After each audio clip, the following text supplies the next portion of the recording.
आदरणीय साध संगत जी, प्यार से कहना धन्य निरंकार जी। साध संगत जी, दास साहब सबके सामने एक साखी रखने जा रहा है। आशा है प्रमाण करे। साखी का शीर्षक है ईमानदार चोर। एक गांव में बहुत बड़े सत्पुरुष आए।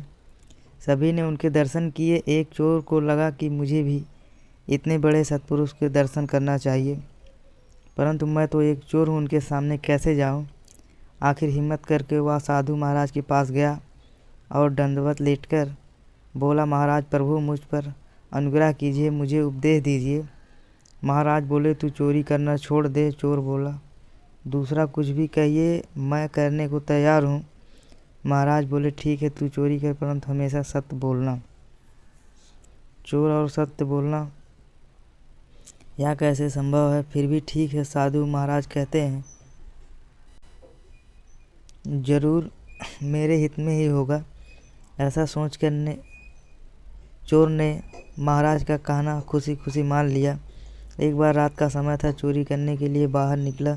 उसी समय उस नगरी में राजा वेश बदलकर राज्य की स्थिति का जायजा ले रहे थे। संयोग से उसकी और चोर से मुलाकात हो गई। राजा बोला, कौन है तू और इतने रात्रि कहाँ जा रहा है?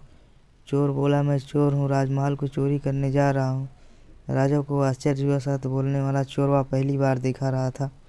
राजा बोला, यह देखकर मैं भी एक चोर हूँ। राजमहल की एक एक चीज़ पर मुझे पता है। हम दोनों मिलकर चोरी करते हैं। चोर तैयार हो गया। राजा ने चोरी की तिजोरी के बारे में बताकर यह भी बता दिया वह कैसे खोलनी है। तिजोरी में से हीरे आधा आधा बांट लेंगे, ऐसा निर्णय हुआ। राजा बोला, तू अंदर जा, मैं बाहर पहरा देता हूँ। थोड़ी देर बाद चोर हीरो की थैली चोरी लेकर आया।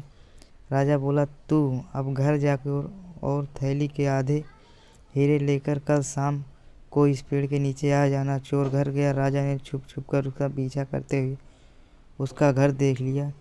दूसरे दिन राजमहल की चोरी होने की घटना की खबर फैल गई।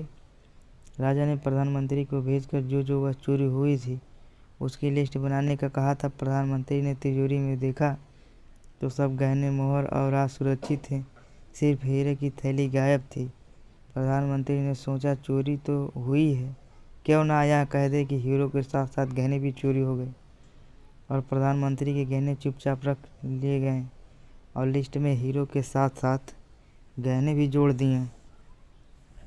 राजा ने विचार किया, चोर तो ईमानदार है, उसने हीरो की थैली तो दिखाई, फिर गहने क्यों नहीं दिखाई। ठीक है, कल रात के वादे के अनुसार अगर चोर आधे हीरे लेकर पेड़ के नीचे आता है तो वह ईमानदार है, या तो सिद्ध हो जाएगा।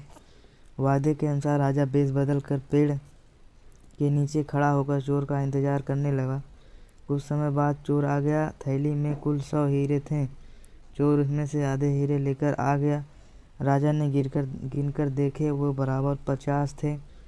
चोर की ईमानदारी पर राजा का विश्वास हो गया।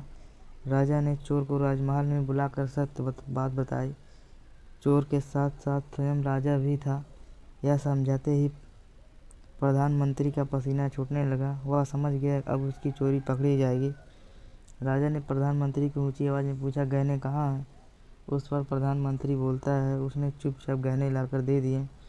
राजा ने चोर की ईमानदारी पर खुश होकर उसे दरबार में रख लिया और प्रधानमंत्री को बेईमानी के जुर्म से निकाल दिया। मित्रों, साधु संत द्वारा दर्शाए गए मान अनुसरण करने वालों को हमेशा कल्याण होता है। साध संगत जी, प्यार से कहना धन्यवाद।